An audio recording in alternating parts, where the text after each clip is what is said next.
is a little bear who likes adventures. He likes helping people too.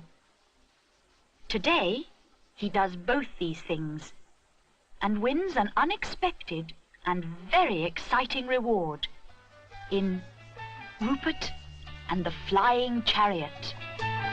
There's a little bear like you've never seen before, who's a lot of fun. Children everywhere go to love him more and more. He's the number one. There's a million stories to be told of the things that he's done, and he's gonna share them all with you, so come along. Rupert, Rupert the Bear, everyone sing his name. Rupert, Rupert the Bear, everyone come and join in all of his games. Rupert lives near Nutwood Village with his mother and father. His father has made him a go-kart. He's very excited. He's always wanted one. There we are. It's all yours, says Mr. Bear. It's the best go-kart that ever was, says Rupert, thrilled. He goes to ask his mother if he can take it and show it to his friends. Mrs. Bear has a better idea.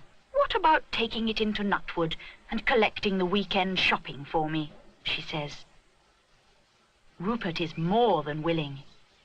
It's Saturday, and there will be lots of people to show it to. He sees his friends, Bill Badger and Edward Trunk, on the common. They think it's smashing. I can't stop now, Rupert tells them, but we'll try it out properly when I get back, shall we? There's a slight hill in the lane, and he tries it out a little bit himself. Nice if it could fly, he thinks as he prepares to pull it up the next slope. Just then, he hears an unusual noise. It's coming from behind the tree. A strange sight greets him there. I wonder why he's dressed like that on such a hot day. Rupert finds it most interesting, especially when the suitcase speaks. Let me out! It cries plaintively. Rupert can't resist taking a closer look. Excuse me, he says politely, but can I help at all? For a moment he wishes he hadn't spoken. Let me out! Pleads the suitcase again, more loudly. This changes the situation. You can sit down here for a minute. There's a pebble in my gumboot. No wonder he's cross in all those clothes, thinks Rupert. It isn't raining, you know. Then it ought to be, barks his odd acquaintance. My name's Drizzle, he adds, as if that explained everything, and stumps off to make his boot more comfortable. You keep that wicked thing still now, he shouts. Rupert finds himself alone with a very strange case. I'm not wicked, it whispers sadly. Only naughty, and then only sometimes. Please let me out, whoever you are. Rupert is too kind-hearted to ignore it. An astonishing creature darts out. What is it? Thinks Rupert, trying to keep track of the flashing streak. The prisoner, overjoyed to be free again, introduces himself as Willy Wisp. My name's Rupert, but do escape, now, while there's time. Rupert urges him anxiously, but it's too late. Willy Wisp doesn't mind. Grunt and grizzle, hee hee hee, silly old Drizzle can't catch me. Thanks, Rupert. And he bounds out of sight. Rupert thinks he'd better go too. But Drizzle is quicker this time. You're coming with me. Where to? Shouts Rupert, scared. But Drizzle is in no mood for a chat. He has to prepare for the journey. Come on then, he tells Rupert. We're leaving. Rupert can hardly believe his eyes. Get in, says Drizzle impatiently. We're late enough as it is.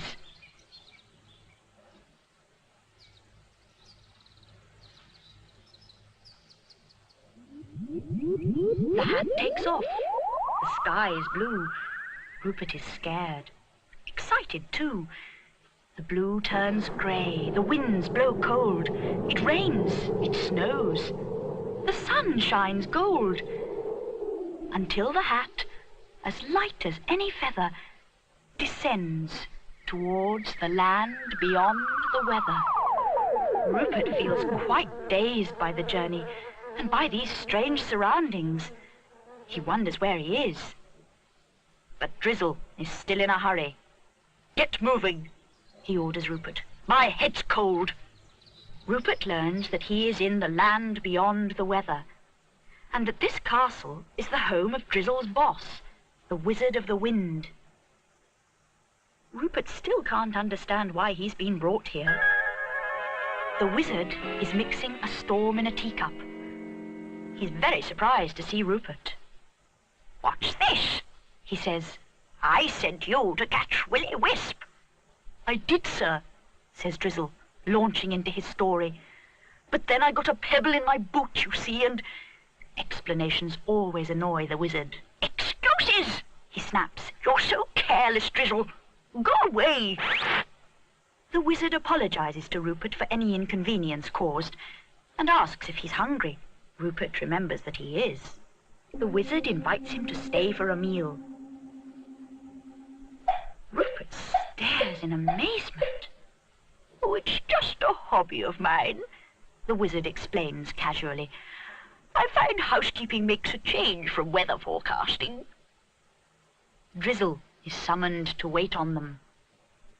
He is determined to get his own back on Rupert. "Sir," he proclaims, bristling with indignation. "Sir, you're so unfair. What are you about? That little bear let Willy Wisp out." "Is this true?" the wizard asks Rupert gravely. "I was so sorry for him," Rupert admits. "In that case," says the wizard briskly, "you must get him back. I need him for streamlining my weather program. We're sadly out of date here, you see," he adds apologetically. "Where am I supposed to start looking?" thinks poor Rupert, bewildered by the quick turn of events. "Well, well, well, you do get about, don't you?" says Willy, saving him the trouble. "You weren't here a second ago," says Rupert, delighted but mystified. "Where did you come from?" "Oh, here, there, and everywhere," says Willy. "It's easy when you travel faster than light. What's the trouble?" Rupert tells him. "I'm supposed to catch you," he says. "Come on, then," says Willy cheerfully. "Catch me." Rupert, even more bewildered, obeys. In a flash, they're back. "Do you mean you're letting yourself be caught?" Rupert wants to know. "Oh, I wouldn't be so careless twice," says Willy. "I'm just letting you find me." The wizard is astonished. Drizzle is furious, but Willy is too quick for them both. "Come on, Rupert," he says. "Time to go home now." And at a speed faster than light, Rupert is back where he started. "Did you enjoy the ride?" says Willy. "Very much, thank you," says Rupert. "I haven't done Mummy's shopping," he remembers, worried. "Oh dear, I hope they're still open." "You've got a flying hat to do it in now," Willy points out. But he hasn't. Drizzle wants it back. "Never mind," says Willy. "I've got a better idea. You get in this." Rupert obeys readily. Perhaps Willy's going to give him a push. But Willy stays where he is. "I'm going to give you a present," he tells Rupert, "because you set me free and you deserve one. Up you go."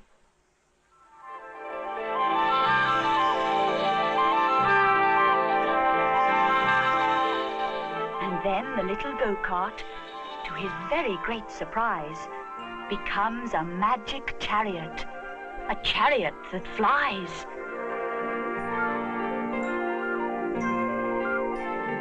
And Rupert finds he's airborne, looking down at all the trees. He's carried into Nutwood, and the shopping's done with ease. Says Willy, "That's my present, and it's all your very own." So Rupert flies the shopping in and tells them all at home.